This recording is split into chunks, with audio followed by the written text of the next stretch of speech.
Good morning students. इस video में जो है हम समरूप चतुर्भुज की जो है रचना करेंगे। ओके, तो चलिए समरूप चतुर्भुज की रचना कैसे करना है इसे जो है समझते हैं। ओके, तो देखिए हमें क्या करना है। हमें जो है ए बी, यहाँ पास देखिए प्रश्न दिया हुआ है, एक चतुर्भुज ए बी सी डी दिया है। ठीक है, यहाँ पास क्या है, एक चतुर्भुज ए बी सी डी जो है दिया हुआ है। एक ऐसे समरूप चतुर्भुज की रचना करनी है जिसकी प्रत्येक भुजा की माप चतुर्भुज ए बी सी डी की संगत भुजाओं के माप का 2/3 हो। ओके, तो हमें जो है एक ऐसी चतुर्भुज की रचना करनी है जिसकी संगत भुजाओं का माप क्या हो, 2/3 के अनुपात में हो। ओके, तो चलिए स्टार्ट करते हैं। तो देखिए सबसे पहले हम क्या करेंगे, तो सबसे पहले जो है हम यहाँ पास बिंदु बी दिया हुआ है। ठीक है, ये क्या है, बिंदु बी। तो इस बिंदु बी से जो है हम इसके दूसरी ओर ए है, ए के दूसरी ओर जो है क्या करेंगे, न्यून कोण बनाते हुए एक किरण बी एक्स की रचना करेंगे। ओके, तो हम क्या करेंगे, इस बी से जो है एक न्यून कोण बनाते हुए एक किरण बी एक्स की रचना करेंगे। ठीक, तो यहाँ पास से जो है एक न्यून कोण बनाते हुए ऐसे त्रिभुज की रचना करेंगे जिसका नाम, इसको नाम दे देते हैं हम बी एक्स।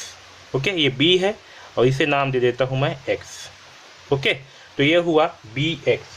ठीक, तो सबसे पहला स्टेप में मैंने क्या किया, तो सबसे पहला स्टेप में जो है हमने किया बिंदु बी से ए के दूसरी ओर, ये ए है, तो बिंदु बी से क्या की, ए के दूसरी ओर, ठीक है, एक न्यून कोण बनाते हुए, यहाँ पर क्या किया, एक न्यून कोण बनाते हुए किरण बी एक्स की रचना करें। ये जो है बी एक्स की रचना की। ओके, अब देखिए दूसरे स्टेप में क्या करेंगे, हम जो है किसी भी माप का एक चाप लेंगे। ठीक है, यहाँ पर देखिए मैंने किसी भी माप का एक चाप लिया है और इस बी को केंद्र मान करके इस पे जो है यहाँ कितना है, 2/3, सॉरी यहाँ पर मिस्टेक हो गया है, ये जो है 2/5 है। ठीक, क्या है, 2/5। तो हम क्या करेंगे, यहाँ पर किसी भी माप का जो है एक चाप लेंगे और यहाँ पास क्या है, 2/5 है, यानी कि इस बी एक्स को जो है हम 5 बराबर भागों में काटेंगे। ठीक, तो मैंने एक किसी भी माप का चाप लिया है और इस बी एक्स को जो है 5 बराबर भागों में बांट दूंगा। तो ये देखिए हमने पहला चाप काट लिया, ये दूसरा चाप, ये तीसरा चाप, ये जो है चौथा चाप और ये जो है 5वां चाप। ठीक, तो हमने क्या किया, किसी भी माप का चाप लेकर के जो है इसे 5 बराबर भागों में बांट दिया। ठीक है, और इन बिंदुओं को मैं नाम दे देता हूँ, इसे नाम दे देता हूँ B1, इसे नाम दे देता हूँ B2, इसे नाम दे देते हैं B3, इसे नाम देते हैं B4 और इसे नाम देते हैं B5। ठीक है, तो ये जो है हमें करनी है। ओके, तो हमने दूसरा स्टेप में क्या किया, मैं स्टेप को भी यहाँ पास जो है लिख लेता हूँ। तो हमने क्या किया है दूसरे स्टेप में, अब बी एक्स पर, ये जो बी एक्स था इस पर क्या किए, 5 बराबर भाग में से जो है बांट लिए और इसे B1, B2, B2, B3, B4, B5 नाम जो है दे दिए। ओके, अब देखिए आगे क्या करनी है, तो आगे जो है अब हम इस B5 को जो है D से मिलाएंगे। क्या करेंगे, B5 को D से मिलाएंगे। ठीक, तो ये B5 है, इसे जो है बिंदु D से मिला देंगे इस तरह से। ठीक, तो B5 को जो है D से मिलाएंगे और क्योंकि हमें जो है 2/5 के अनुपात में क्या करनी है, भुजा खींचनी है, तो ये जो बिंदु B2 है, क्या है, बिंदु B2 है, इस B2 से जो है इस B5D, इसके समांतर जो है एक रेखा खींचनी है। ओके, हमें क्या करनी है, इसके समांतर एक रेखा खींचनी है और हमें जो है यहाँ पास एक विकर्ण खींच लेते हैं हम, ये BD जो है एक विकर्ण खींच लेते हैं। तो हमें क्या करनी है, B2 से जो है B5D के समांतर एक रेखा खींचनी है जो कि इस BD को जो है किसी बिंदु पर प्रतिच्छेद करेगी। तो चलिए एक समांतर रेखा जो है खींच लेते हैं। तो समांतर रेखा खींचने के लिए क्या करेंगे, हम किसी भी माप का जो है एक चाप काटेंगे। कहाँ से, इस B5 से। ओके, इस B5 में रख करके जो है एक किसी भी माप का, इस B5 से क्या करेंगे, एक किसी भी माप का जो है चाप काटेंगे इस तरह से। ओके, ये देखिए, और सेम इसी माप का ही जो है इस B2 में भी रख करके जो है एक चाप काटेंगे। तो ये B2 पे रख करके जो है मैंने एक चाप काट दिया, ये इस प्रकार से। ओके, अब ये चाप काटने के बाद क्या करेंगे, इस चाप काटने के बाद जो है ये जो B4 और B5 इसमें जो चाप कटा हुआ है और B5D इसी के समांतर जो है, ये देखिए ये इसके समांतर एक चाप लेंगे, ठीक। और इसे जो है हम यहाँ पास से जो B1 B2 इसके बीच में जो चाप कटा हुआ है, यहाँ से जो है पहले वाले चाप को ही काटेंगे इस तरह से, ठीक। ये समझ में आया? इस तरह से जो है चाप काटेंगे। अब चाप काटने के बाद क्या करेंगे, जो कटान बिंदु है इसे और B2 को जो है मिला देंगे, ठीक। और B2 को मिलाते हुए जो है ये BD तक एक रेखा खींच लेंगे इस प्रकार से, ठीक है। तो ये जो है BD को जो है ये R बिंदु पर जो है प्रतिच्छेद करती है, ठीक है समझ में। तो हमने तीसरे स्टेप में क्या किया है, तीसरे स्टेप में जो है, तो तीसरे स्टेप में हमने क्या किया, B5 को D से मिलाया, जो B5 था इसे D से मिलाया और B2 से B5D के समांतर एक रेखा खींची जो BD को R पर परिच्छेद करती है। हमने क्या किया, B2 से जो है B5D के समांतर एक रेखा खींचा जो कि BD को जो है इस R बिंदु पर प्रतिच्छेद करती है। ओके, अब चलिए आगे स्टेप में देखिए क्या करेंगे। तो आगे जो है अब हम इस बिंदु R से क्या करेंगे, इस AD के समांतर एक रेखा खींचेंगे। ओके, तो चलिए AD के समांतर एक रेखा खींचते हैं। उसके लिए क्या करेंगे, हम किसी भी माप का एक चाप लेंगे, ठीक है, और बिंदु D से जो है अब चाप काटेंगे। क्या करेंगे, इस बिंदु D से जो है एक चाप काटेंगे इस तरह से, ठीक।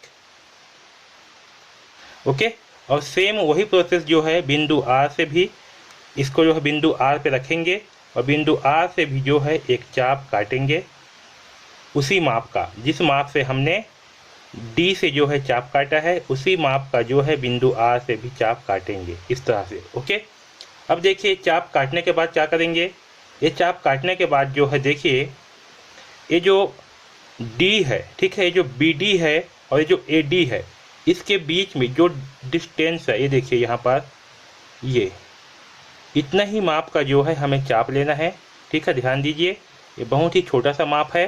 क्या करेंगे, ये जो BD है और ये जो AD है, इन दोनों में जो चाप कटा हुआ है इसी माप का जो है हमें चाप लेना है। और ये जो चाप कटा हुआ है ये वाला पॉइंट, यहाँ से जो है हमें इस कटे हुए चाप पर पुनः चाप काटनी है, ठीक। तो ये ध्यान रखेंगे, ये बहुत छोटा सा चाप कटेगा इस तरह से, ठीक है। ये देखिए, ओके, ये चाप कटा। अब जो है इस बिंदु को जो है R से मिलाते हुए एक रेखा जो है खींच लेंगे। ओके, और यहाँ पास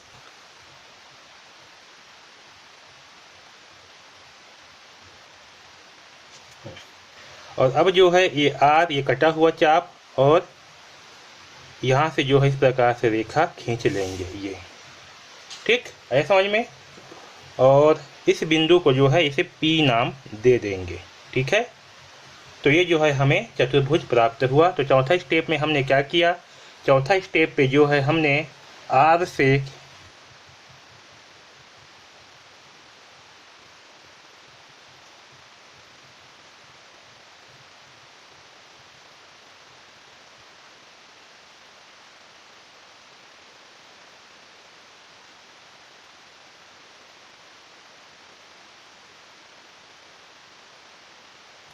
अब चलिए पांचवा स्टेप जो है करते हैं। अब जो है हम क्या करेंगे, देखिए अब जो है हमें इस DC के समांतर जो है इस R से जो है एक रेखा खींचना है जो कि BC पर जो है किसी बिंदु को काटेगी। ओके, इसके लिए भी हम क्या करेंगे, एक किसी भी माप का जो है एक चाप लेंगे। ओके, मैं एक जो है चाप लूँगा और इसे जो है ये बिंदु D से, कहाँ से, बिंदु D पे जो है रख करके एक चाप काटूँगा, ठीक। ये देखिए यहाँ पर जो है बिंदु D से रख करके एक चाप काटा, वैसे ही इस बिंदु R पर जो है रख करके एक फिर से जो है चाप काटेंगे। ओके, ये इस प्रकार से जो है एक चाप काट देते हैं। ठीक, अब ये चाप काटने के बाद क्या करेंगे, ये जो BD है और CD है, इसके बीच में जितना भी चाप कटा हुआ है इसी माप का जो है हम चाप लेंगे। ओके, ये देखिए इसी माप का जो है हमें चाप लेना है, और चाप लेने के बाद जो है ये जो BR में जहाँ पास कटा हुआ है चाप, वहाँ पास रख करके जो है इस चाप को वापस से काटना है इस तरह से। ठीक, और ये चाप जो है जो कटा हुआ है इसे जो है R से मिला देंगे और BD और BC से भी मिला देंगे। तो चलिए इसे जो है R और BC से मिलाते हुए एक रेखा जो है खींच लेते हैं।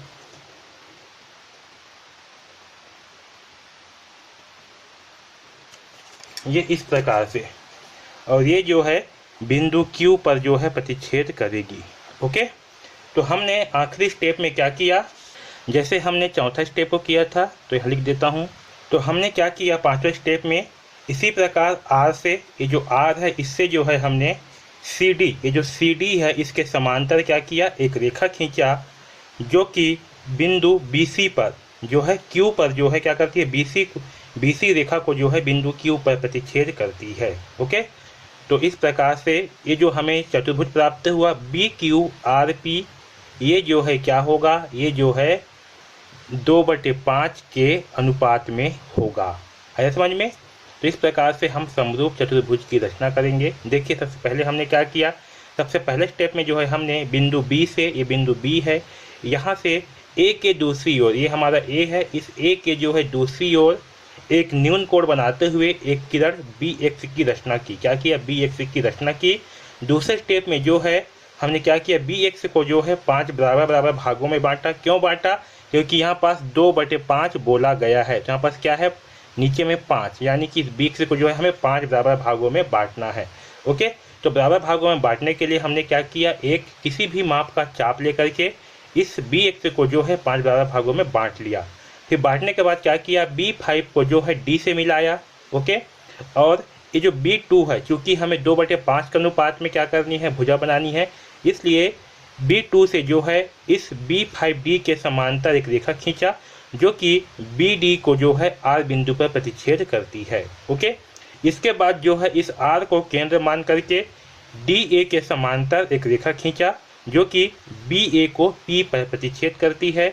और सेम इसी प्रकार से हमने क्या किया, इस CD के समांतर एक रेखा खींचा जो कि R से, हमने क्या किया, CD के समांतर जो है R से एक रेखा खींचा जो कि BC को Q पर प्रतिच्छेद करती है। ओके, इस प्रकार से हमें जो है PBQR एक चतुर्भुज प्राप्त हुआ जिनकी संगत भुजाओं का माप क्या होगा, 2/5 होगा। ठीक है, इस प्रकार जो है हम समरूप चतुर्भुज की रचना करेंगे। ओके, तो इस वीडियो में बस इतना ही। धन्यवाद।